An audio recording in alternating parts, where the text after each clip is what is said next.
El 20 de octubre del 2019 hubo una elección presidencial. El 21 de octubre, la OEA, foro multilateral financiado por pueblos y gobiernos, que tiene entre otras tareas ser observador electoral, empezó a sembrar una duda sobre ese proceso y instaló y ayudó de manera imprudente, incumpliendo su mandato, de la mano del secretario ejecutivo Luis Almagro, una acusación de fraude al proceso electoral. Y se singularizó al gobierno en ejercicio de Bolivia como promotor de un fraude. Posterior a eso, distintos estudios norteamericanos, académicos, del MIT, de distintas universidades, de distintos mundos, gente del mundo liberal, de derecha, han ido haciendo tres grandes estudios que fueron desagregando y demostrando poco a poco que tal fraude no existía.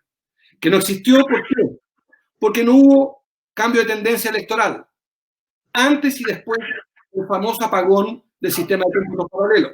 Tampoco hubo una verificación, una contratación empírica de las afirmaciones que la misma OEA había anunciado. Tampoco hubo, en el ejercicio forense, evidencia alguna de que las actas fueran trucadas maliciosamente. Tampoco hubo ningún dato inédito ni nuevo respecto a si uno compara esta elección con las otras elecciones en Bolivia, la tendencia electoral que le daba al presidente Morales el triunfo legítimo y democrático en ese minuto. También descontextualiza el grupo en la OEA las maneras en que se interrumpe efectivamente el cómputo paralelo que no era vinculante. Agrego a esto que académicos de la Universidad de Columbia de Estados Unidos, Columbia, no dije la Universidad la Universidad de Columbia, tituló un académico, un título que se llama El fraude del fraude, donde demuestra con mucha fuerza que si hubo fraude fue en la OEA. Y por eso es que hoy en la mañana hicimos una sesión de trabajo como grupo Clajut con los juristas que encabeza y coordina con tanto talento Carol Proner, reclamando no solamente un fraude al proceso electoral organizado por la OEA, que se devela a sí mismo, y les recomiendo leer, ya que están todos con sus computadores, metan en Google la respuesta de Luis Almagro a las acusaciones que le hacen académicos del mundo, donde termina diciendo que el New York Times, artículo más bien liberal, más bien no claramente no un artículo pro izquierda latinoamericana, el New York Times acusa a Almagro de guardar silencio respecto a Hitler, compara las acusaciones con la manipulación mediática casi de Goebbels. Es una respuesta que tienen que leer porque es impresionante cómo la OEA está secuestrada por malas prácticas. Hecha esta introducción, quería detonar la conversación en torno a tres niveles, tres debates. Uno, hay riesgo en medio de este virus letal que contagia tan rápido y de manera tan amplia, este famoso COVID-19. ¿Está en riesgo la democracia, sí o no? En segundo lugar, saber un poco este episodio de Bolivia y el fraude y aprovechar que aquí hay dos líderes y dos figuras de distintos países. Brasil, que está en el ojo, en Chile decimos del huracán, Carol, la tormenta en materia de pandemia, y con el líder boliviano que nos cuenta un poco su visión de este fraude, de estas acusaciones y también de la pandemia. Parto, querido presidente, con Carol Proner para que nos cuente rápidamente en todos estos temas y gracias, ya creo que hay cientos de preguntas. Un abrazo y adelante, querida Carol Proner. Bueno, me gustaría saludar a nuestro estimado Marco Enrique Zominami, Marco, gran líder, alma del grupo. Y en nombre de quien saludo a todos los miembros de este que ya se ha convertido en una referencia de resistencia democrática en toda América Latina. Estoy muy orgullosa de estar acá junto con el presidente legítimo Evo Morales Aymar, y lo hago en nombre del colectivo del Consejo Legal en Defensa de la Justicia y la Democracia, el CLAJUT, y también como componente, no soy presidente, sino componente y miembro de la Asociación Brasileña de Juristas por la Democracia.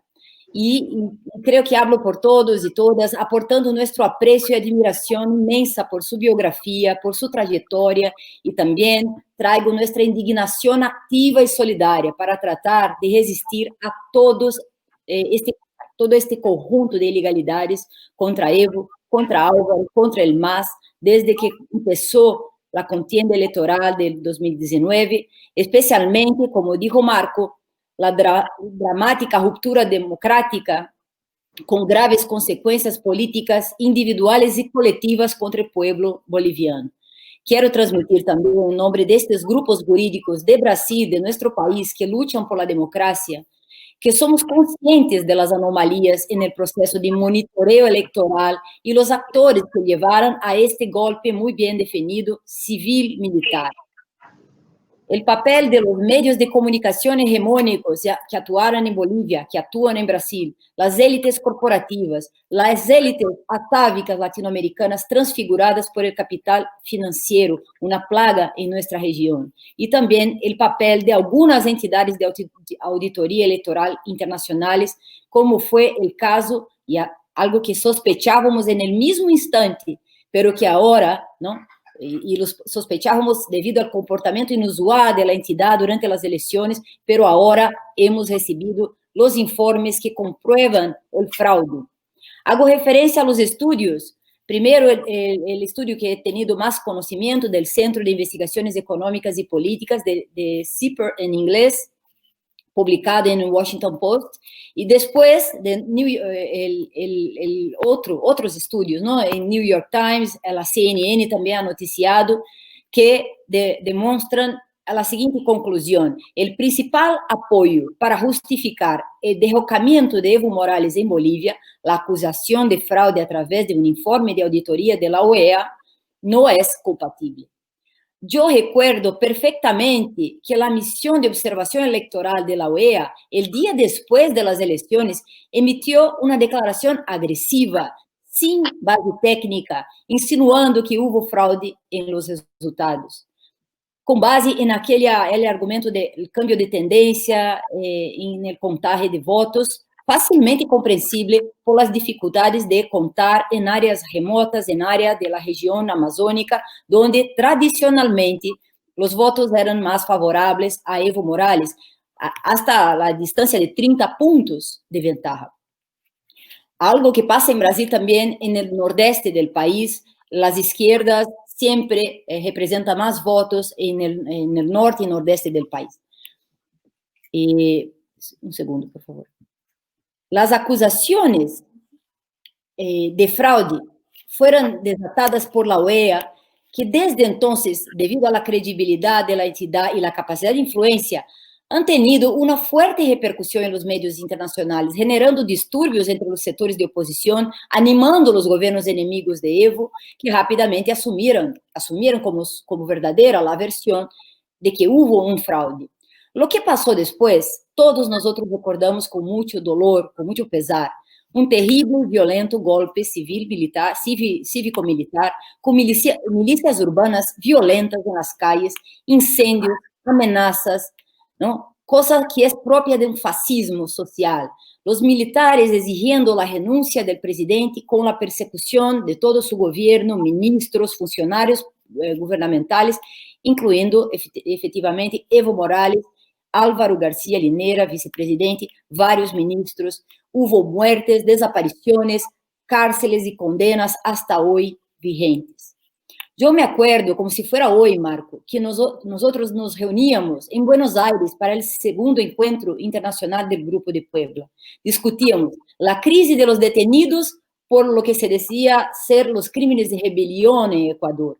La prisión política de Lula discutíamos, y ha sido el mismo día en que Lula ha sido liberado por una decisión de la Suprema Corte respecto a la presunción de inocencia. Discutíamos también con ánimo las elecciones de Argentina, de Alberto Fernández, de Cristina. Teníamos una larga agenda de trabajo cuando llegaron las noticias de las emergencias en Bolivia. No fue casualidad que estuviéramos discutiendo esos temas entre países hermanos, sus formas de resistir, los planes de la ultraderecha neoliberal. Las realidades son completamente diferentes, es cierto, pero hay elementos comunes. Vivimos la misma tensión geopolítica, sufrimos ofensivas similares en los planes regionales y continentales, las guerras híbridas, ¿no? Tanto Bolivia como Brasil fueron presionados para tomar, hace tiempo, desde los 90, de los 80, estrategias comunes para combatir crímenes transnacionales, lucha contra las drogas, tráfico de drogas, terrorismo, la gran excusa para atacar el progresismo, la lucha contra la corrupción. Todo esto ha convertido finalmente, em caso da luta contra a corrupção em Brasil, em uma grande farsa jurídica para atacar líderes, movimentos, partidos, lutas. Essas escusas han permitido que entraran agências, ¿no?, de investigação, de serviço secreto em nossos países e que han articulado muito de lo estratégico que passa em nossas democracias. É certo que Brasil foi mais descuidado, permitindo que as estratégias que se utilizaram para implementar essa operação Lava Jato se impregnara em el tejido institucional, em los medios, uma operação que trajo sérias consequências políticas e econômicas para o país, abrindo espaço para as companhias de outros países, as norte-americanas, para disputar nosso petróleo, nossos recursos naturais e outros setores, não, que não estavam abertos, que não tinham acesso desde o ALCA, que derrotamos esse projeto de abertura de livre comércio em América Latina. Entraram por el combate à corrupção, destruíram os setores econômicos de construção civil. Pensávamos que Bolívia, mirando a Bolívia, que Bolívia tinha mais músculos, mais estrutura institucional para sobreviver a esses ataques. Este tema das guerras legais é muito importante ser conhecido. Tem muitos efeitos. Ha passado muita coisa que há que investigar, nacionais e internacionais. Há muitas responsabilidades. E em Bolívia, o lawfare agora está atuando e se faz com grande evidência. Não foi suficiente sofocar o governo recém-elegido de Evo Morales. Depois de instalar um governo provisional, não, de abusos e praticar grandes atrocidades contra os projetos de desenvolvimento nacional de Bolívia, agora, frente às eleições que se aproximam, estão buscando estratégias para posponer as eleições e estão tentando proscribir o MAS, usando a justiça eleitoral para legitimar suas proscrições, para disseminar uma campanha de ódio, racismo e violência. Quero dizer, presidente Morales, que em comum, tanto o Brasil como Bolívia sofreram fraturas institucionais muito graves e que agravaram todavia mais a vida dos mais vulneráveis. Esse projeto de destruição nacional é tão brutal, ¿no?, implementado allá, implementado acá em Brasil, incluso com atores comuns, porque parece que Janine Áñez ha frequentado muito o Brasil durante as eleições, não terá futuro, porque não têm projeto para o país. Seus projetos, suas propostas são de destruição da democracia, da luta social, de participação social, da vida das pessoas. Nós outros em Brasil, e não quis falar muito de meu país porque me deprime profundamente, vivimos a maior pesadilha. A pandemia mais voraz e o líder político mais cruel e genocida. Jair Bolsonaro é um aliado do vírus, do coronavírus, é um inimigo da civilização, necessita ser detenido e já somos a maioria que o quer ser. Todavia não há acordo político para saber o que queremos fazer depois, não? Pero já sabemos que não queremos Bolsonaro. Temos os olhos postos em las eleições de Bolívia também, como uma señal de esperança e de muita expectativa democrática. O pueblo sabe a importância do regresso del MAS ao poder, a importância do regresso de Evo a Bolívia, e a vitória das eleições de setembro serão também, como han sido a vitória das eleições de Alberto Fernández e Cristina em Argentina, pouco nuestra del pueblo brasileño. Gracias, Carol, por tanta información. Muchas gracias. Presidente Morales, una pregunta para conversar adicionalmente. Las pruebas son múltiples. Se quemaron actas, efectivamente, pero no las quemó el gobierno, las quemó la oposición. Con o sin las actas, la tendencia es irreversible. Entonces, pregunta, presidente, ¿cómo ve usted, presidente, estas revelaciones académicas norteamericanas de que en realidad hubo fraude en la OEA y no en las elecciones? Adelante, presidente. Falta el volumen. Si alguien de tu equipo puede poner el volumen, querido presidente. Que te activen el volumen. Sí. Ahora sí. Dale. Muchas gracias. Primero, yo quiero preguntarme por qué el golpe. ¿Cómo el golpe o para qué el golpe?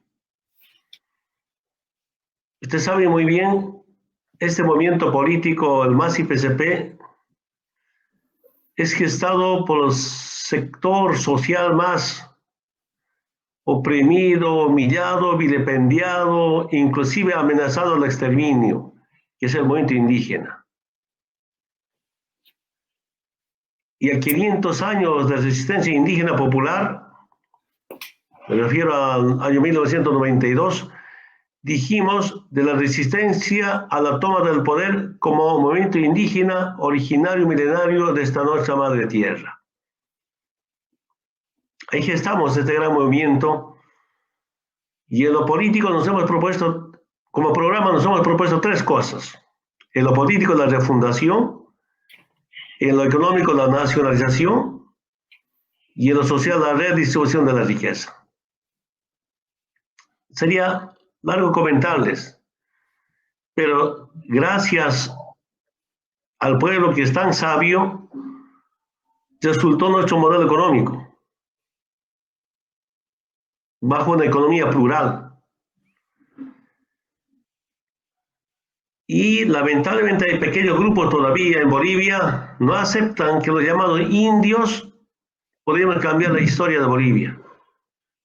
Por supuesto, acompañado con otros profesionales, con instituciones, en la primera parte muy bien con las Fuerzas Armadas, con la policía, acompañando todas las políticas de transformación estructural. Hay pequeños grupos que dicen: nosotros hemos estudiado para mandar, para dominar a los indios. Inclusive en las pasadas gestiones presentaban para ser autoridad de cualquier estructura del Estado. Por ejemplo, para diputados y senadores tenía que ser profesional. Si no era profesional no podía ser diputado. Yo escuché decir en la ciudad de Santa Cruz algunos grupos de jóvenes, decía, a mí me lo dijeron, presidente Evo, me dijo, los políticos, no, los politólogos, ¿qué tenemos que hacer? Yo le dije, así como nuestra compañera Adriana Salvatierra es politóloga, hagan política igual que la hermana Salvatierra. Ah, haremos una ley, me dice, haremos una ley que solamente los politólogos hagan política. No entendí, yo no soy politólogo, entonces no debería ser política.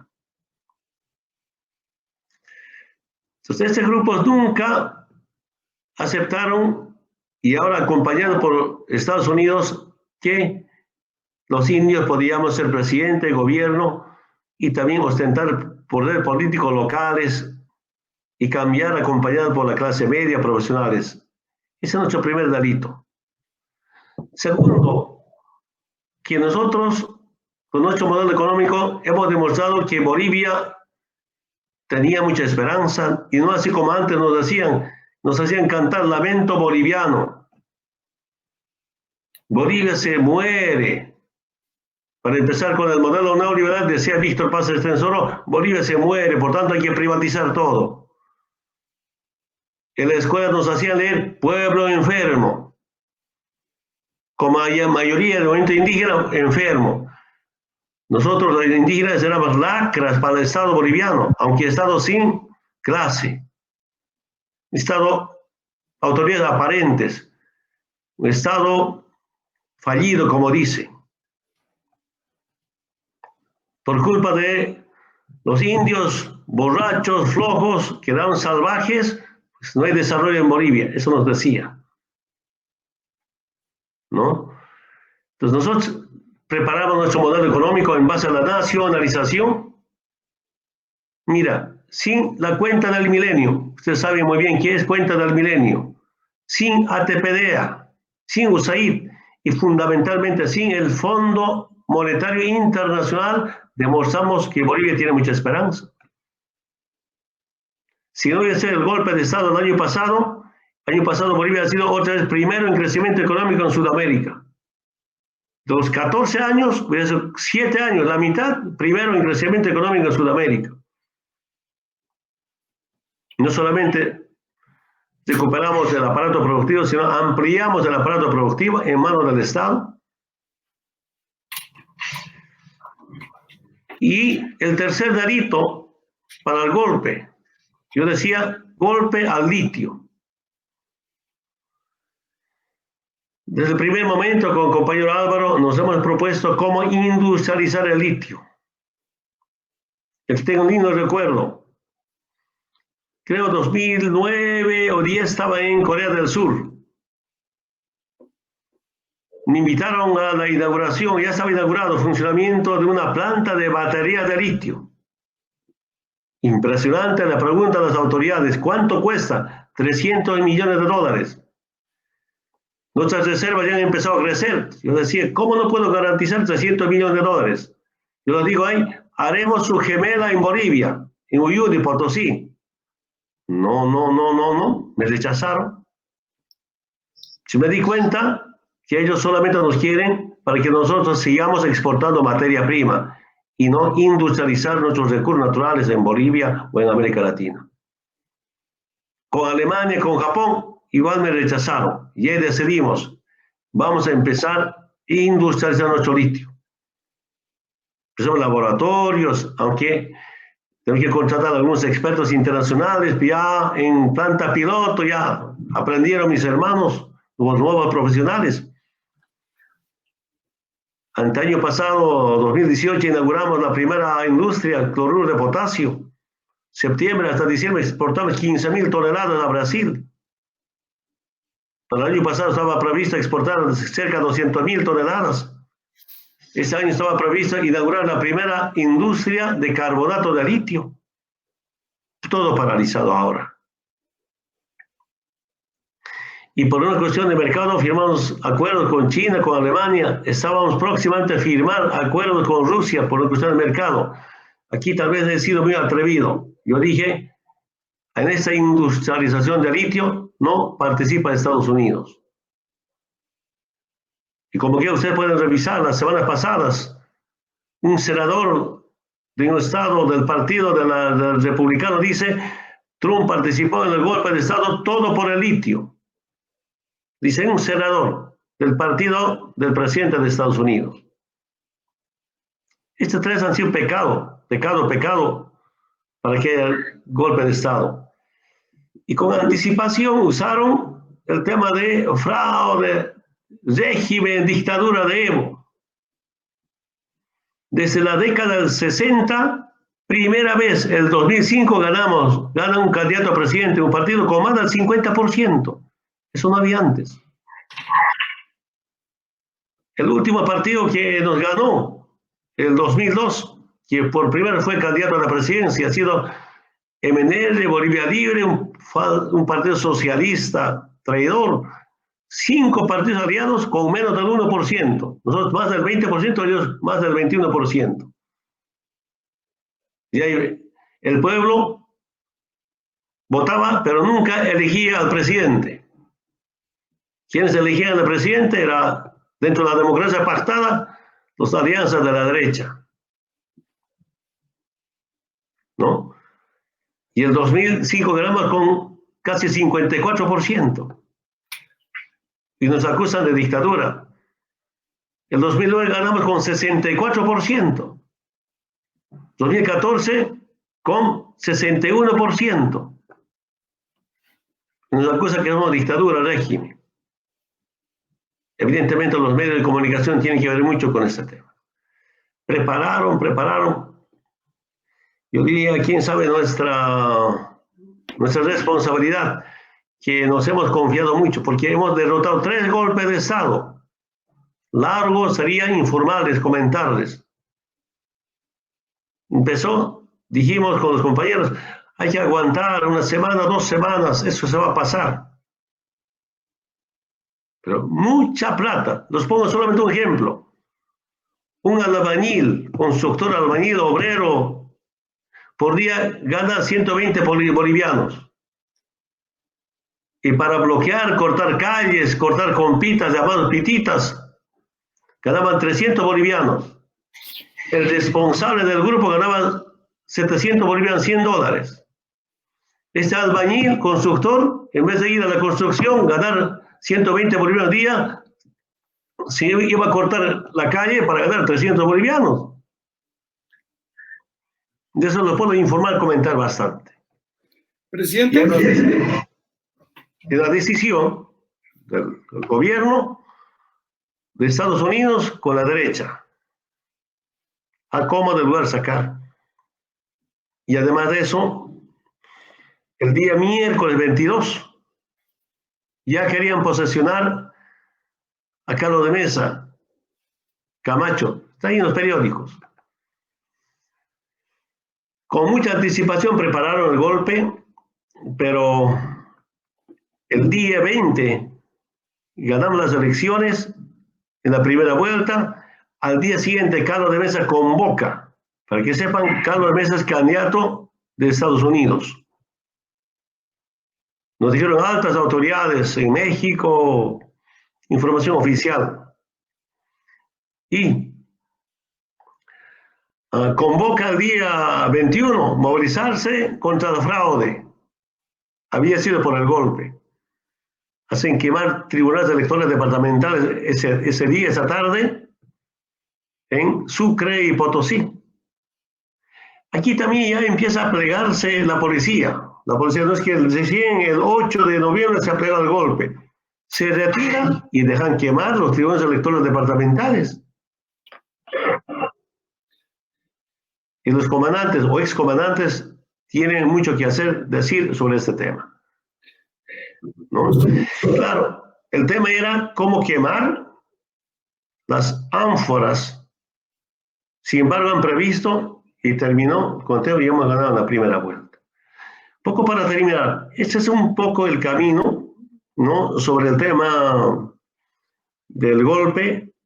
Yo solo quiero decir, ¿cómo yo puedo pedir? Repito nuevamente que decía esa noche, yo vengo de las familias muy humildes, los valores vienen de mi familia, de mi comunidad, del Ayllu. No robar, no mentir, ni ser flojo. Ustedes saben muy bien, será bueno o malo, no tengo ninguna formación académica. Yo llegué solamente a la presidencia con la verdad y con la honestidad. Sería largo comentarles. Si un día queremos escribir el libro, les puedo contar horas sobre el tema de la verdad y la honestidad. Aunque hay que ser valiente y fuerte, porque lamentablemente la política es tan sucia. Entonces, yo voy a estar pidiendo, hagan fraude, ayúdenme a ganar con fraude. Imposible, quiero decir a todo el mundo entero. Dijimos, cuando dijeron que hay fraude, yo dije, venga de donde venga, haga auditoría. Cuando lancé eso, todos los partidos de derecha, especialmente Carlos de Mesa, rechazan, no quería auditoría. Está en los periódicos. Después dice, bueno, ha habido reuniones muy reservadas, muy sospechosas con Tuto, que es el máximo representante de Estados Unidos en Bolivia. Aceptaron cuando ya había un acuerdo para hacer fraude. El golpista para mí es, uno de los golpistas es justamente Luis Almagro. Repito, sería 8 comentarios. En tema pandemia, lamentablemente en este momento Bolivia tiene dos pandemias. El virus que nos mata, pero también la dictadura nos matan de hambre y por ineficiencia para enfrentar coronavirus. 2 pandemias contra la vida. En la economía igual tenemos dos pandemias. Con cuarentena se paraliza el aparato productivo y la dictadura empieza con destrozar la economía, con corrupción, con nepotismo, con someterse abiertamente al Fondo Monetario Internacional. Ya cerró 2 embajadas, cerró 2 ministerios, despidieron trabajadores y empieza el Estado mínimo. Y empieza a paralizar todas las obras, empresas estatales totalmente paralizadas. Entonces, esa doble pandemia que tiene, y comparto algunos mensajes, decían mis compañeros, la peor COVID-19 es la dictadura a la cabeza de Áñez y todos sus aliados. Algo que quieren salvar, dice que Carlos de Mesa es el primer golpista que empezó al día siguiente de las elecciones. Carlos de Mesa eligió a Áñez para que sea presidente, para que sea golpista. El domingo en la tarde, a 1 hora después de que yo anuncié, me renuncia. Yo renuncié justamente para evitar hechos de sangre. Yo sigo convencido. El derecho a la vida está por encima de cualquier derecho. Hasta que denuncie, habían 2 fallecidos, lamentablemente en Montero, Santa Cruz. Entre civiles se enfrentaron, ha habido muertos. En mi gestión, ni un muerto a bala. Hemos evitado eso. Queríamos que se resuelva, pero ahora cómo está nuestra querida Bolivia. En 7 meses, una economía destrozada. Ahora, evidentemente, no quieren elecciones porque vamos a ganar las elecciones de lejos. Porque el pueblo está indignado, está decepcionado.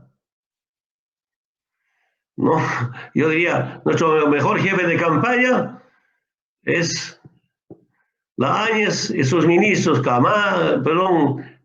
Murillo, ministro de Defensa, Áñez, ustedes son nuestro mejor jefe de campaña. Mis compañeros querían renuncie. Mejor que no renuncie, no soy jefe de campaña. ¿Qué culpa yo tengo eso? Antes mi jefe de campaña eran los embajadores de Estados Unidos, ahora es la dictadura. Estamos bien. Podría resumir, perdón, compañero, se me ha extendido. Adelante.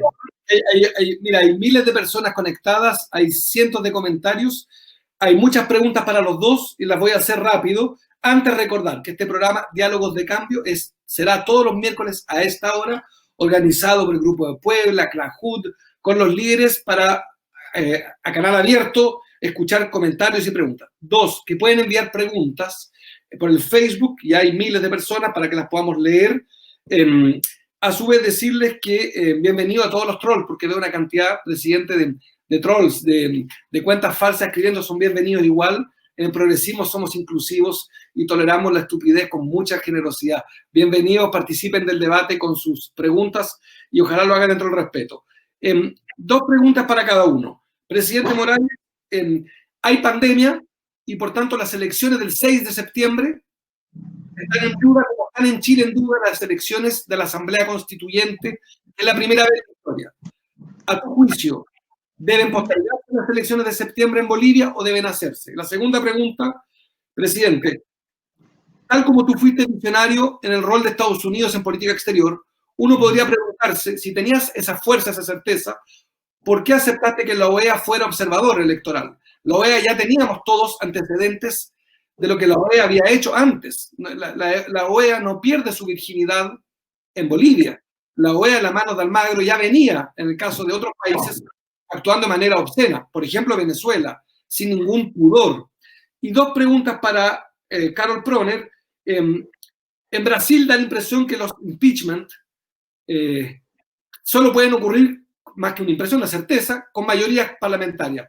La información que yo tengo es que no tienen mayoría parlamentaria, y más bien lo que nos queda hoy día es observar a los militares y que los verdaderos decisores del destino brasilero son los militares. ¿Qué opinas tú de eso? Y lo segundo, si ya se demostró académicamente por expertos, estudiosos, Francisco Rodríguez, un profesor de Columbia, de varias universidades norteamericanas, del MIT, investigadores, y el CIPER, como tú lo nombras muy bien, ¿qué se puede hacer si el hecho ya está? Ya hay un gobierno de facto. ¿Cuál es la reparación democrática? ¿Existe el error democrático? Ya Evo Morales fue destituido, fue víctima de un golpe. ¿Qué pasa ahora desde el punto de vista del derecho? ¿Se demanda a quién? ¿Se demanda al Estado de Bolivia? ¿Se demanda a la OEA? ¿Se repite que repitan las elecciones? Si el vicio está aparentemente demostrado, ¿cuál es el camino para revertir eso? Partimos contigo, querida Carol, y después con el presidente Morales, porque hay muchas preguntas, así que les propongo que sean preguntas, respuestas. Un beso y un abrazo a los dos. Adelante, querida Carol. Gracias, Marco. Yo prefería no hablar de mi país por la depresión que uno corre al mencionar las cosas que nos pasan. En Brasil lo llevamos muy mal, ¿no? Estamos en una situación de golpes sucesivos desde 2016. y ahora con Bolsonaro una situación de pandemia y somos los líderes, ¿no? En todos los sentidos, de contagio, ya somos casi el epicentro mundial, no sabemos cómo vamos a salir de esa situación.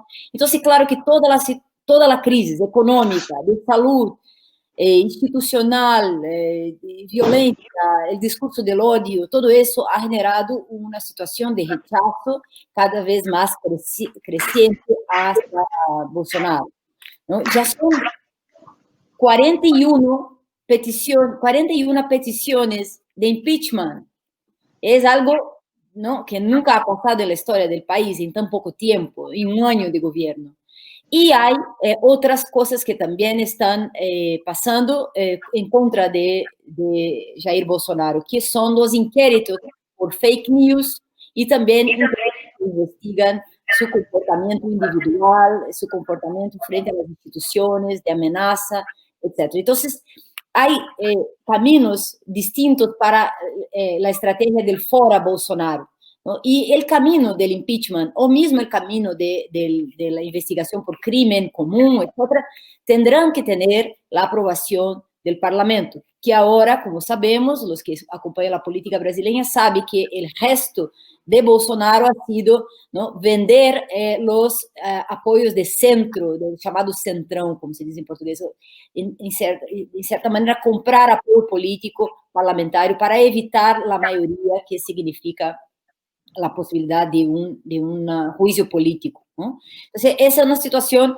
bastante dramática. Ahora se discute por las amenazas reiteradas de Jair Bolsonaro, el intento de amenazar y provocar miedo, el autogolpe, y él promete tener el apoyo de los militares, y parece que hasta cierto punto lo tiene, ¿no? Es un gobierno hoy en Brasil, a pesar de ser un gobierno elegido en las urnas, sabemos que ha sido una elección bastante controversa por las fake news y todo eso, pero son más de 3.500 militares en el poder. Entonces ya unos piensan, bueno, ya vivimos un gobierno militar, porque ni en la dictadura militar habían tantos militares en puestos, digamos, civiles, ¿no?, en puestos de gobierno.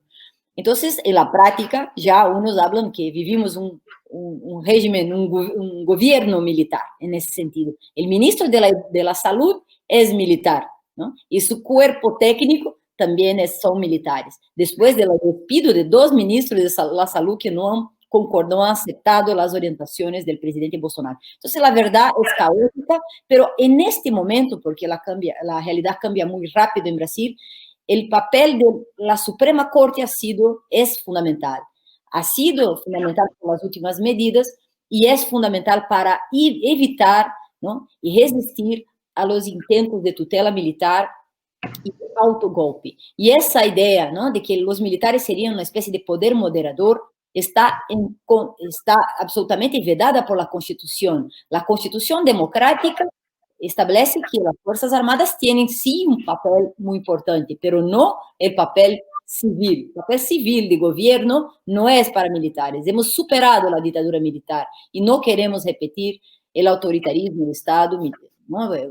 No queremos otra vez una dictadura civil, militar o militar. Eso es importante. Respecto a Bolivia, que es lo que interesa en el día de hoy, en la noche de hoy, ¿no?, lo que ha salido de estos resultados de investigación y estudios muy completos, muy rigurosos, es importante en sí mismo. O sea, mismo que nada pase desde el punto de vista jurídico, ya tenemos contra la OEA una importante duda por las malas prácticas profesionales de una entidad regional que tiene una credibilidad, que tiene un papel muy importante en el monitoreo de las elecciones. Eso genera una duda, genera fundadas y graves dudas respecto al comportamiento de los funcionarios de la OEA, de los técnicos, de los consultores contratados para elaborar un relatorio que ha, desde el día siguiente de las elecciones, provocado una duda respecto a la lisura, a la regularidad del proceso electoral. Eso ha generado y todavía genera graves consecuencias al gobierno que ha sido depuesto por un golpe, pero también hay gente con cargos judiciales por estos hechos. O sea, todavía sigue ¿no? Provocando consecuencias jurídicas esa intervención, esa injerencia internacional de un órgano que debería cuidar de la democracia regional, que debería zelar por la democracia y por las instituciones y nunca, jamás tener una intervención con tanta capacidad de influencia, ¿no? Catastrófica en este caso, impulsionando o teniendo como consecuencias la ruptura democrática. Para terminar, por supuesto, sí, con estas pruebas de incontestes, porque son técnicas, tanto de las cuestiones estadísticas cuanto de las cuestiones de las irregularidades, ¿no? Sobre todo el relatorio que ha sido producido pela Universidade em Washington, né? De CIPERS, es muy importante porque también enfrenta la cuestión de las irregularidades, no solo de las cuestiones estadísticas, que los otros también lo hacen. Es muy importante porque se puede denunciar mismo la OEA frente a la ONU, ¿no? Por no respetar los derechos civiles y políticos en un proceso electoral. Hay organismos especializados de la ONU, ¿no? Hay la propia Bolivia. Es un poco raro que la propia OEA haya violado derechos civiles y políticos, siendo la entidad que debería protegerlos, ¿no? También hay otras estrategias jurídicas que se pueden buscar, pero todavía CLAHUD está estudiando medidas con otras entidades para que la solución, para que no se repita, ¿no? Para que nunca más una entidad tan importante como la OEA juegue un papel tan, ¿no? de malas prácticas profesionales y tan grave, con consecuencias tan impresionantes y que ahora deben ser reparadas. Gracias, Carol. Recordad que pueden escribir en el Facebook. Hay cientos de comentarios apoyando al presidente Morales y felicitando a Carol. Todos los miércoles tenemos, recuerden, a esta hora con distintos líderes del Grupo de Puebla. Presidente Morales, además, antes de darte la palabra, quiero recordar que la ONU y la OEA tienen capacidades de observación electoral. Y recordábamos hoy día, Carol recordaba, que dentro de su mandato está como método el deber de dar pruebas fácticas, que no las dieron. Lo grave de esto es la manipulación política y mediática de sembrar la sombra, la duda que detonó el golpe de Estado que llevó a las Fuerzas Armadas Bolivianas a participar de un golpe. Presidente Morales, adelante, el tiempo es tuyo. Y gracias de nuevo por tu tiempo, presidente, al igual que Carol. ¿Por qué las elecciones? La peor pandemia que tiene Bolivia se llama Áñez y compañía. ¿Cómo explico? La OMS advirtió en enero al mundo. De enero hasta ahora, ni un nuevo hospital equipado. Tenemos como 15 hospitales de segundo y tercer nivel que hemos construido. Otros hospitales construyen paralizados, por ejemplo, en Trinidad, hospital de tercer nivel paralizado. Sucre, Potosí, paralizado, estaba por terminarse y paralizaron. Solo 2 ejemplos, además de eso. Ayer, médicos en Santander en huelga de hambre pidiendo equipos de bioseguridad. Los médicos de estructura del gobierno de Áñez no son médicos opositores, no son médicos del MAS. Ayer mismo médicos en La Paz marchando, algunos pelados pidiendo equipos de bioseguridad. No es otra gente, es una estructura del Estado, del sede. Entonces, que evidentemente es primero la vida. Solo un gobierno democráticamente electo, con legitimidad, fuerte, con autoridad, va a enfrentar la crisis sanitaria, económica. Además de eso, la semana pasada hubo una elección en un país del Caribe, ustedes conocen muy bien. ¿Cuántas elecciones ha habido durante la pandemia? Claro, la derecha y la política, la línea norteamericana, quieren usar la pandemia para suspender las elecciones.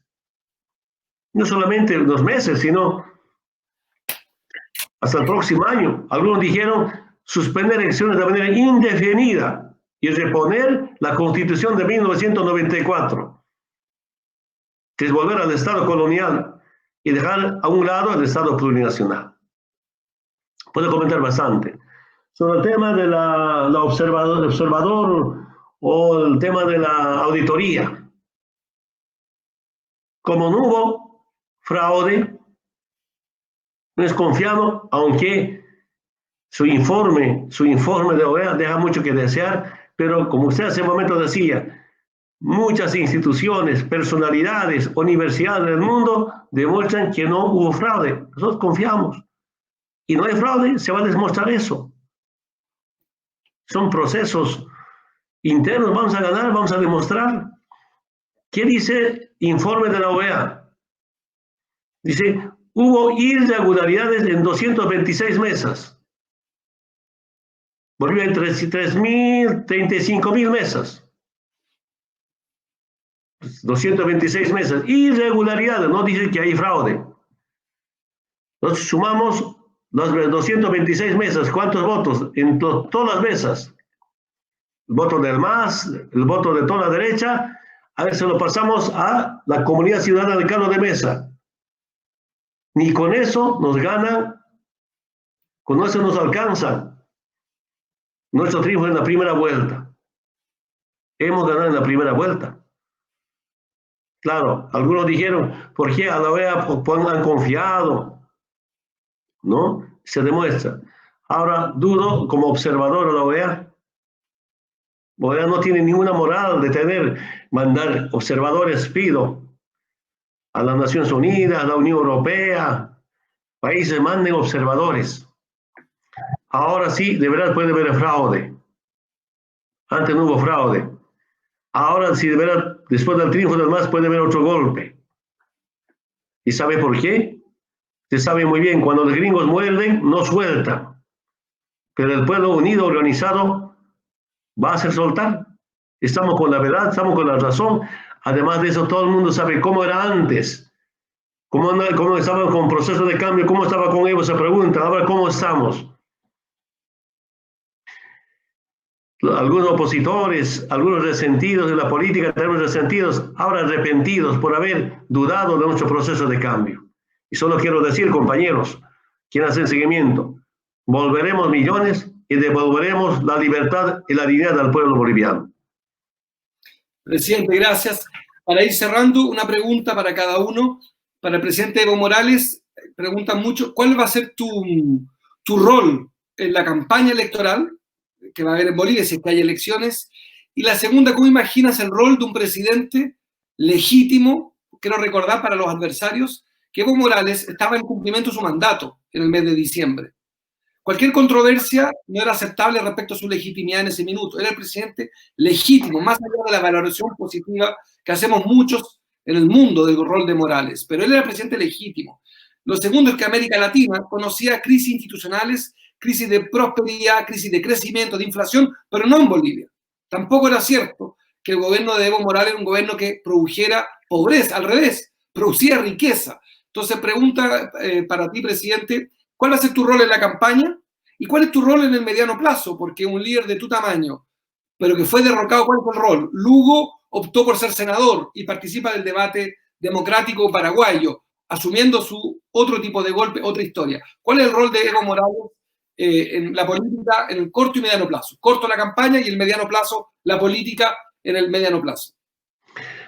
Yo quería decirle, no me gusta que me digan presidente. Dije a mis compañeros, no soy presidente, soy expresidente. Yo lo hago para provocar, sí, para provocar a los adversarios, además, porque sí. Áñez para nosotros no es presidenta legítima. Pero entiendo mi compañero. Sí. Pero ¿sabe qué me respondieron mis compañeros? Cuando dije, no me digan, no soy presidente, soy expresidente. Me dijeron, el 20 de octubre hemos ganado, por tanto sigues presidente. A mí me ha sorprendido eso. Sí. Antes generalmente se decía, excelentísimo presidente. Yo no acepto excelentísimo presidente. Si algo es excelente es el pueblo, no Evo. Eliminé ese término excelentísimo.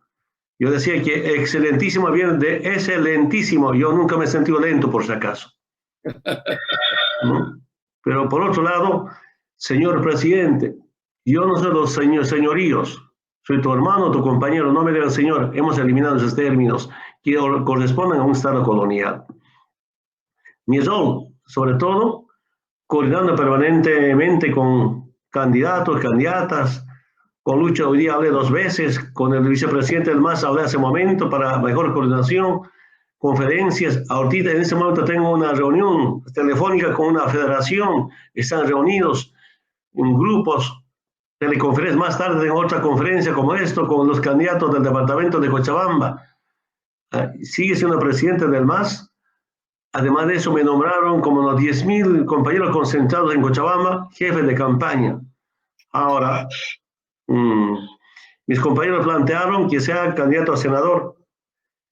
Sin embargo, en el Tribunal Supremo Electoral me descartaron, pero el Tribunal Supremo Electoral se ha dividido en todas las admisiones frente a pedidos de renuncia, pues solo entonces decidieron por unanimidad, aceptaron o rechazaron. En mi caso se dividieron. Legalmente no tengo ningún impedimento para ser candidato a senador, pero unos grupos tomaron decisiones políticas. Yo, ¿qué deseo? Volver a Bolivia y como soy agricultor, radicarme en Trópico de Cochabamba, la agricultura, volver como hice, pero también preguntaré a mis 6 federaciones del Trópico de Cochabamba qué debo hacer. Yo debo mucho a las 6 federaciones y especialmente al Pacto de Unidad, el movimiento campesino indígena originaria de toda Bolivia. Sí me deseo, pero ahora es la batalla para volver y va a volver, legalmente o políticamente, porque los procesos son de terrorismo, de sedición, ustedes saben, son procesos políticos. Quiero que sepan, han instruido del gobierno, encuentren, liguen al Evo con tema de corrupción. No encontraron y no van a encontrar. En vano intentaron. Como no han podido ligarlo al tema de corrupción, ahora dicen, hay que ligarle a Evo al narcotráfico. Los mismos policías me informan. Como 2 meses intentaron ligarme al narcotráfico, tampoco van a encontrar. Entonces, pues no tengo ningún delito que cometí, y saben mis compañeros, y por eso seguimos siendo autoridad desde acá, ¿no? Compartiendo experiencias de lucha, de campaña, organizando, en todo caso, nuestra responsabilidad es cómo defender la vida. Y cada día, cada hora, en contacto permanente con los distintos sectores sociales, resolviendo, a veces uniendo desde acá, y saben, Estados Unidos no quiere que vuelva a Bolivia. Yo solo digo, ¿por qué tanto miedo al indio? ¿Por qué? ¿Por qué no me dejan volver? Y algo quiero que sepan. Yo me pregunté, si no abandonaba el día domingo en la tarde la terminal presidencial de la ciudad de Alto, ¿qué hubiera pasado? Unos me dijeron que te hubieran matado. Y otros habían escuchado y estaban preparando para sacarte de Estados Unidos.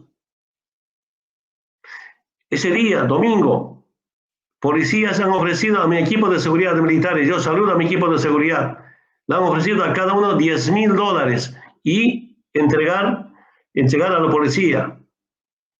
Un día antes, cuando estaba en Chimoré, han ofrecido $50.000. El día 11 en la tarde, uno volvía con la policía saliendo de Chimoré.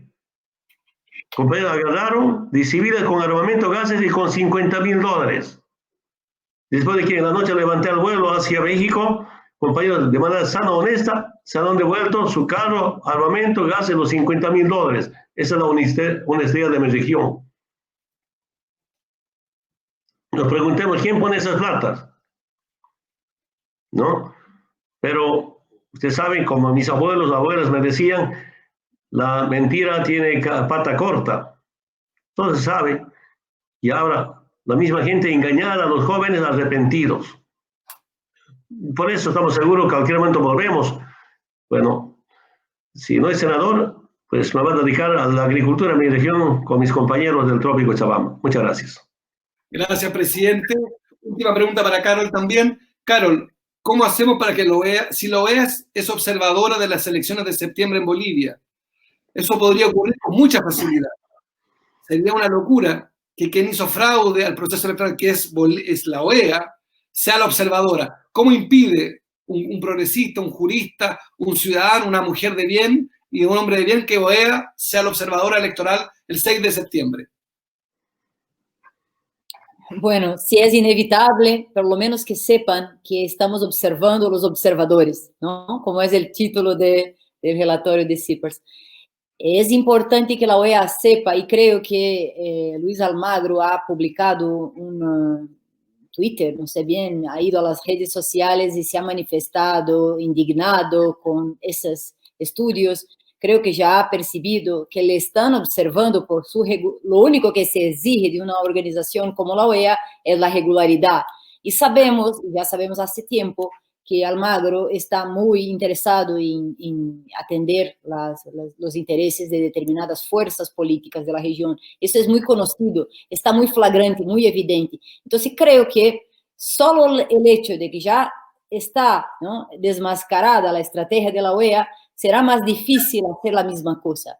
Es importante, por otro lado, igual que pasó con Lula y la presión política, y todos los mínimos detalles de esta operación fraude jurídica de aquel juez conocido que ha condenado Lula sin pruebas y después se tornó ministro del Estado, toda la comunidad jurídica internacional, todos han visto que ha sido una gran operación, ¿no?, del juez que se tornó ministro.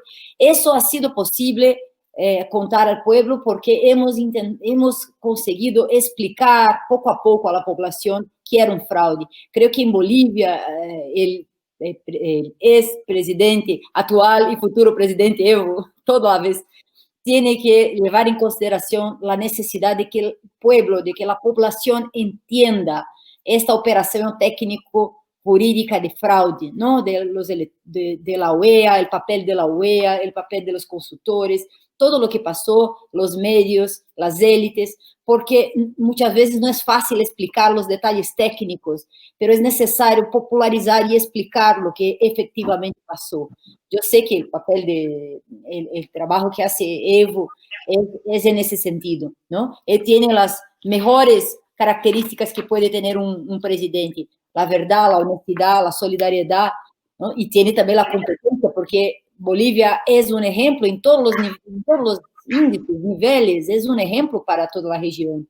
Entonces creo que es importante, además, ¿no?, de mirar, observar los observadores, estar cerca del pueblo y explicar las tramas, los fraudes jurídicos, los detalles técnicos de una forma sencilla que el pueblo pueda saber que fue enganado y que no va a ser enganado una vez más. No va a aceptar el engaño y el fraude otra vez.